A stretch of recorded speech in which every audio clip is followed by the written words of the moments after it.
What's up athletes, welcome to this video. In this video we are gonna talk about how to make a training plan. On Instagram and on other social media platforms I get a ton of questions, a ton of messages saying like, can you give me a training plan, or make me a training plan, or how can I make a training plan? So in this video I'm gonna give you a structure on how you can make your own training plan, so you can structure your training, you can make your own training plan and have a structured and organized training plan. Before we start with the video, write down in the comment section what is the furthest distance you ever run, and then I'd say let's jump into the video. Quick disclaimer, I'm not a professional coach by any means, but I'm sharing my experience, the structure that I used to become a faster and better runner, and I went from a 1943 to a 1906 5K, and I'm gonna display the video right here. So a huge PR for me, and yeah, this is the structure that helped me, this is the structure that I'm feeling good with. And yeah, so I would say let's hop into the video. First of all, we need a basic understanding on how to structure a training plan,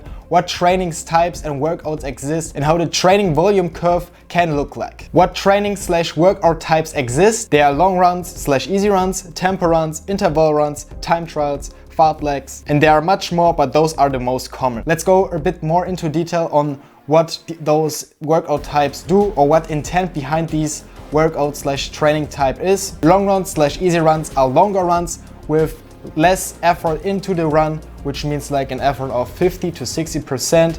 What is 50 to 60% effort pace? 50 to 60% effort pace is a pace where you can talk to another person while running, you can have a chat with him, and you don't get as much out of breath as on other runs. These runs especially are for the fundamental endurance, so you're really building an aerobic base, and this is why the runs are longer but with less effort. In my case, because I'm training with heart rate based training, my heart rate is between 150 to 160. I try to keep it in that range because then I feel like, okay, I can talk to another person, and yeah, I'm feeling great while running, and when I'm back from running, I'm not as out of breath as on other runs. Tempo runs are typically between 70 to 80 to 90% with effort. Those runs are again a bit longer, but not as long as your long runs, but with a higher intensity. And my mentality with this run is that, okay, I have in mind, like for example, we go with a 5K. I know, okay, I can run a 10K with almost the exact same pace I want to hit in the race. So I'm feeling comfortable going out with the pace I set for myself for the 5K event, and then yeah, hit the pace and get a PR. Interval runs, I do them especially with 100% effort. So I really try to push those runs. Those runs, again, as I said, interval runs, typically for a 5K, this would be like 400, 800 meter or mile repeats. Depends on the distance you're running, it depends on the event you want to run. So for example, if you want to run a marathon, then mostly you run longer intervals, but for 5Ks, 400, 800 and mile repeats are just fine, that work for me. And those runs especially are, yeah, again, short distances, but with high intensity, trying to run a consistent pace over the intervals, which means I don't go with the first one, I try to run as fast. No, I try to run almost the exact pace over the intervals. Then we have time trials. I do them not as often as other training type.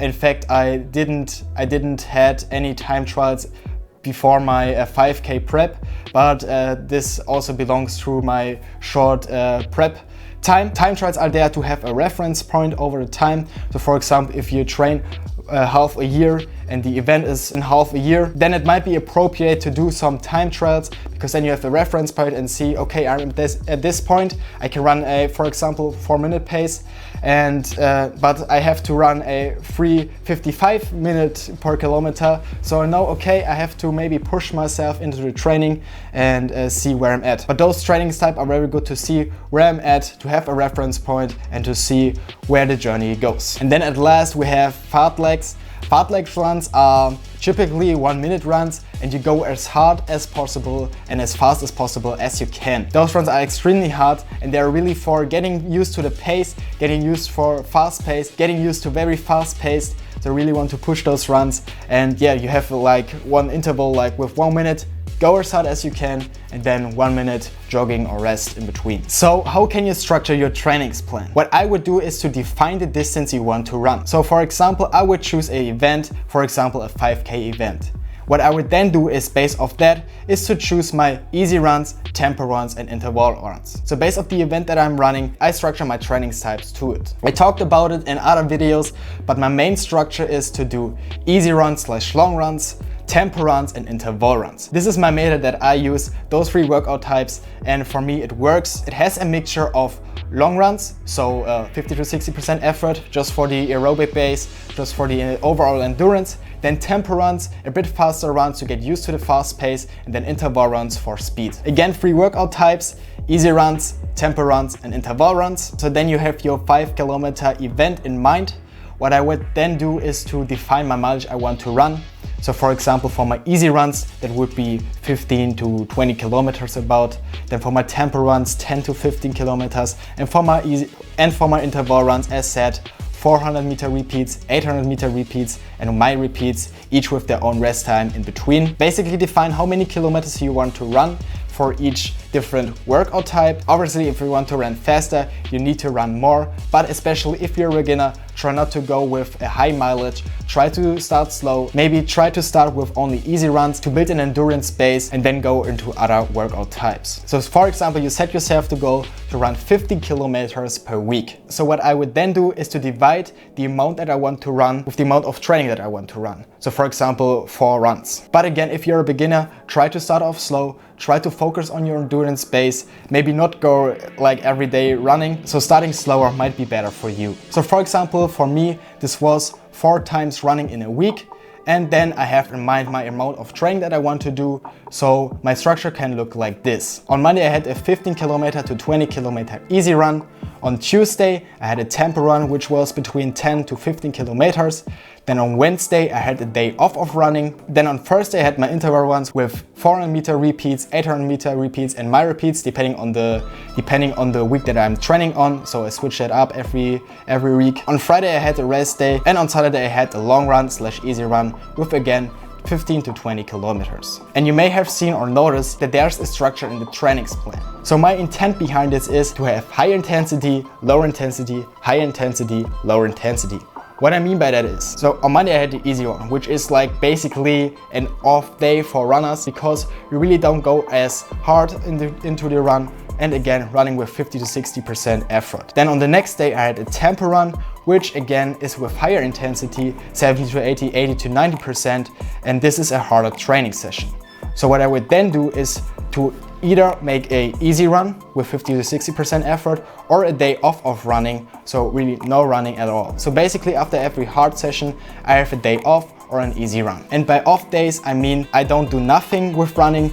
I typically focus on stretching and mobility. I was not that consistent with that, but on other days I'm trying to be as consistent as possible because the day off of running are really for your body, so you can rest. And yeah, doing some stretching, doing some mobility will help your body to recover better. Which brings me to another point, which is to perform on peak when the event is there. For me and for many other runners, they have a training volume curve that looks a bit like this. I like to split my volume of the training into 3 phases. Phase 1 is where I build my endurance base. Phase 2 is where I want to have high volume training, high intensity training, and yeah, basically running the highest mileage in a week on the whole trainings plan.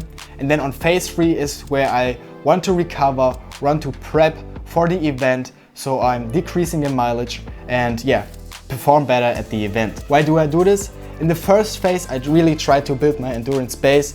So I basically start off slow, build endurance base, many long runs, many easy runs, maybe some tempo runs, so building an aerobic base. Phase 2 is where I implement some interval runs, some faster runs, and I also increase the mileage and increase the intensity of my training. So there is the phase where I'm at peak with training. But especially before the event, you don't want to be at the highest mileage you ever run, because I feel like, and maybe you have noticed this too, if you like take 2 days, 3 days off of running, on the next run you feel more fresh, you feel like you can run faster, and that is the same with the training volume.